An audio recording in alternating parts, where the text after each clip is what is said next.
so here's the new shop. We are not quite done. You can see the pegboard. I don't have all my hangers on it.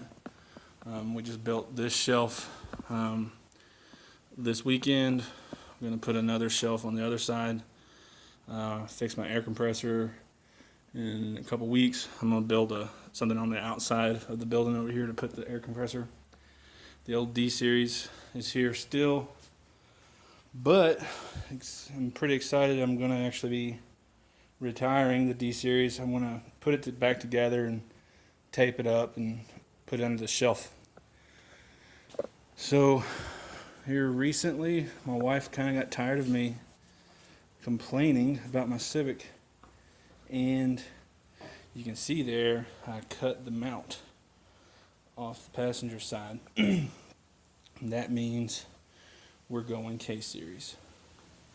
So as you see out here in the truck, excuse the wind, it's probably gonna be an awful video, but I got a K24 A2 out of a TSX 2004, has 151,000 miles on it, matching transmission.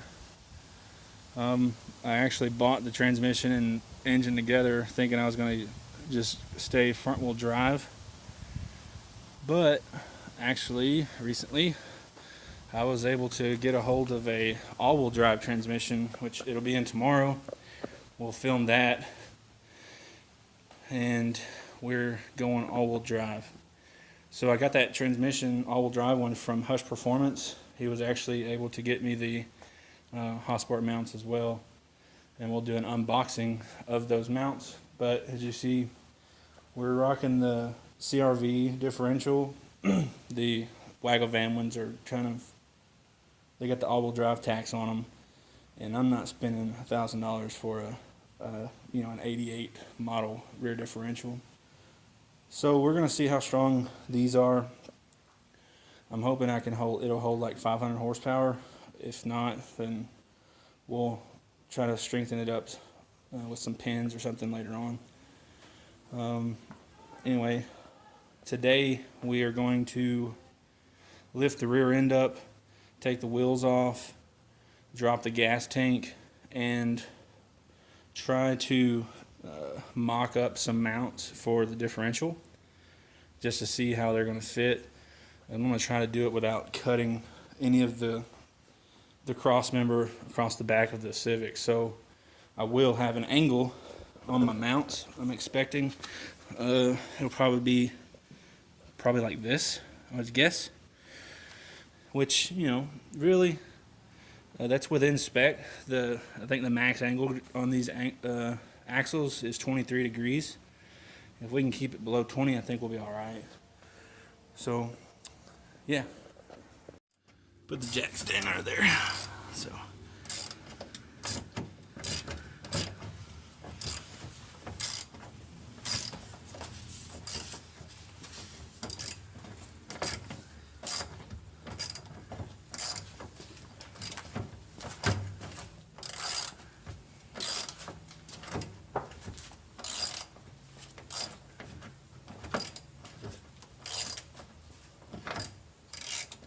is this drained already?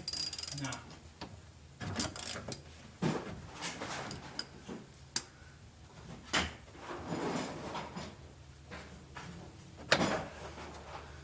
Do you have to take that all the way out to get it off? Say what? Do you have to take that all the way out to get it off? Yeah. Okay.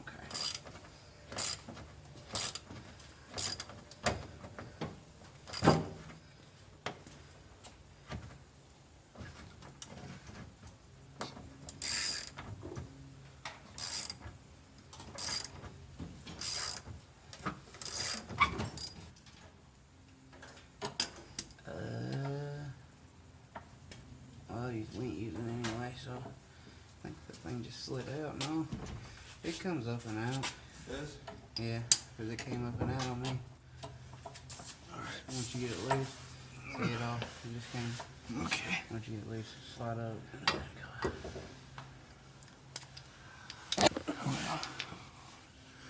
We'll get this other one off and show you guys after it's out.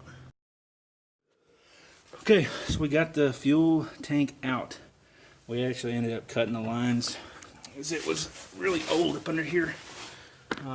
So this, we ended up taking the brackets out, but we had complications in this line, I believe, runs to the EVAP purge solenoid, which I haven't had one of those on this car for 6 years, so we cut it off. Also this little fuel line, since we're not using it anymore anyways, cut that one as well. We did unplug the rest of them up inside the car as required, and we dumped a little bit of fuel here. I'll clean that up, and we will be able to move forward. So next we're going to put the drive shaft up in there and just see if we can. I'm trying to leave this stuff in place. I've watched there's a thread on Honda Tech called like simplified all-wheel drive build. The guy left his rear trailing arms in place. And he did have an angle out there. You know, you're gonna have some angle, but as long as it's within spec, I think we'll be okay. But we'll see. If it looks kind of sketchy, then I'll end up doing something more expensive. But we're trying to do the rear end as cheap as possible. So, thanks.